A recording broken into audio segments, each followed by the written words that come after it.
Hi, everybody. I'm Tiffany Thoen. I am an intuitive eating coach, and I'm here with Emily Corso. We're going to be talking today about posting about your body fears on social media and diet culture and all of that good stuff. So, Emily, I'd love to hear a little bit about your, who you are in your business, and then we can dive in.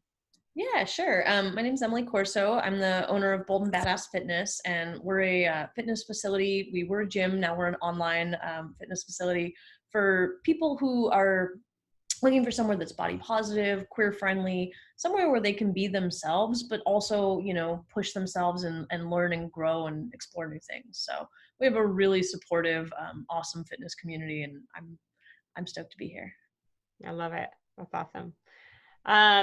So we wanted to talk a little bit about the increase that we've seen in people posting about their body concerns on Facebook or on Instagram. And I personally have been seeing so much of it. How about you? Yeah, absolutely. I feel like I'm seeing several posts every day now. Yeah, I feel like I've been seeing posts about people being concerned about gaining weight, people being concerned about their pants, saying that their pants aren't going to fit, people saying, joking about, just like living in the refrigerator now. I've seen people posting all kinds of like, I'm doing this diet and I've lost X pounds, I'm fasting, I'm, whatever it is, doing a cleanse, just a lot of like, increased anxiety around food and body image. And it's been really, really sad for me to see and really kind of personally triggering as well. Yeah, absolutely. I think so much of what you're describing is like the kind of diet culture that we see all the time on social media, um, just the way that people want to kind of air their anxieties about their bodies, about their food for the world. And that's fine. I think that's a way that people process. But the thing that's made it really crazy around COVID is just that there's this really intense self-scrutiny around it, right? This really intense judgment and shame, which really never has a place. It's not better on the other side of this, but it seems like it's really become something of a kind of like an Olympics for people to be like, well, I'm going to come out so big on the other side, or I'm just sitting here not moving, eating junk food. Like these thoughts, they get to people, and I can feel the effect for myself. I can see the effect on my members, that it puts the idea in people's heads to see so much anxiety around it. Not just the facts, but also the feelings around that have been really. Yeah, and I think it's problematic because it's triggering for people who are, in recovery from an eating disorder or disordered eating. It's also stigmatizing for people who are in larger bodies that, are seeing you say, I don't want to be bigger. And then that's basically saying there's something wrong with the way that you look and I don't want to look that way, right? Yeah. And we know that diet culture is kind of what perpetuates that. Like there's something better about being smaller, and that somehow our value and our worth is tied up in how many pounds we weigh or what our jean size is. Like I don't give a fuck what your jean size is. Like I do not, right? But I definitely notice myself like, oh, my pants are they snug today? Like what and then just being like, oh, this is old for me. I don't subscribe to that belief system anymore. I think it seems innocent in the moment, like a joke or whatever, but it actually is really harmful. Yeah, absolutely. I think the seems innocent point is so big here, is that so often, and this is true all the time, right? Is like people think that they're motivating themselves, or maybe even motivating other people by talking about whether or not their pants fit, that this creates kind of like an accountability loop for them, posting on social media, and that other people will know their goals and hold them to it, which I think even if it were to come true, sounds really freaking miserable, right? Can you imagine a world where other people are asking you how much weight you've gained due to COVID or something like that, or, due to quarantine? It just sounds terrible. So yeah, I think the moralizing, the anxiety, the sense of like trying to regain control in this way and be like hyper focused on your body because there's so little that we do have control over right now. It's something that's kind of infectious. Yeah. So what I'm seeing happen is it's like a long-term pattern. People are either, kind of weight cycling, dieting, binge restrict, or, they're struggling with like emotional eating, whatever that is. And then right now with all of the stress and all of the kind of slow down and be at home all the time, it's like we're super zoomed in and then we're hyper focused on ourselves. And, again, the main problem I see with it is that not only does it not work to binge, or to restrict after a binge, something like that, or to diet, right? We know 80 to 95% of the time, diets, not only do you gain all the weight back, sometimes then some, right? But it also contributes to a lot of like shame and, it's like a really negative spiral that happens. But, in addition to all of that for ourselves, it's not working and then beating ourselves up, having all of that self-judgment is also, impacting all of the other people who are seeing those posts, right? Right.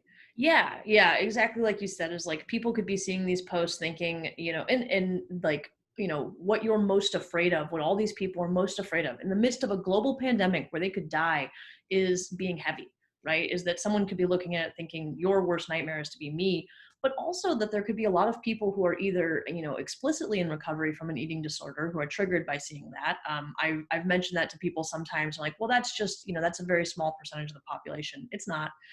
It's a fairly large percentage, especially for women. And so there could be a lot of people seeing that being triggered by it. And then also there are a lot of people who might not be eating disordered in a formal sense, but just who felt fine, just regular people who felt fine about their bodies, who are made to feel worse about something when nothing is wrong, and nothing was ever wrong.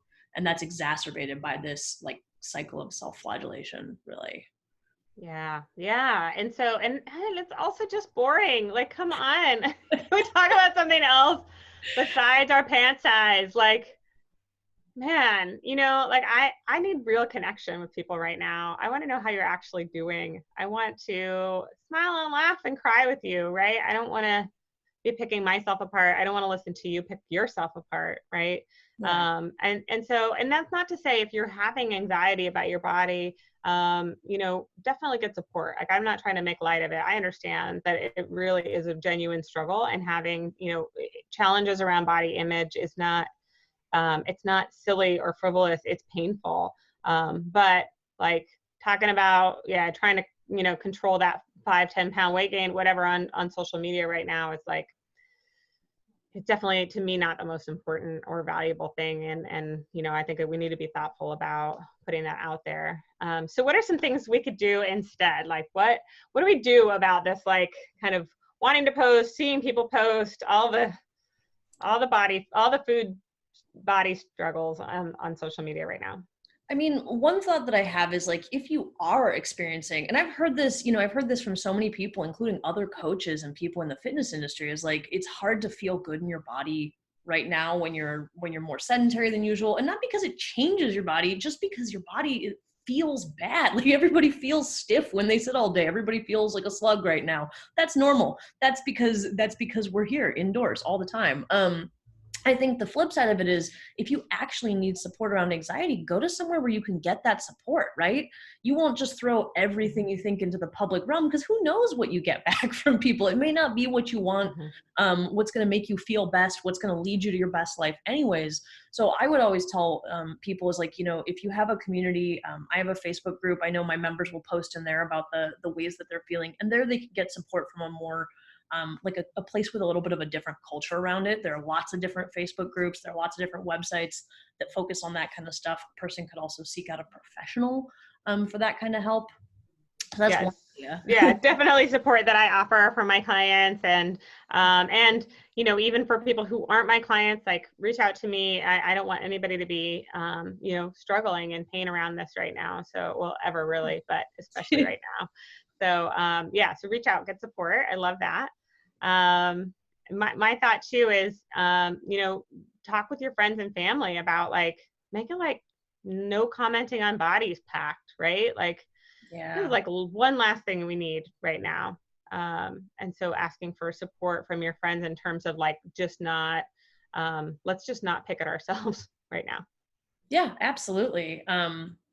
I think when you can get other people on board with you, they can help hold you accountable to a new standard. And that standard can be self-love.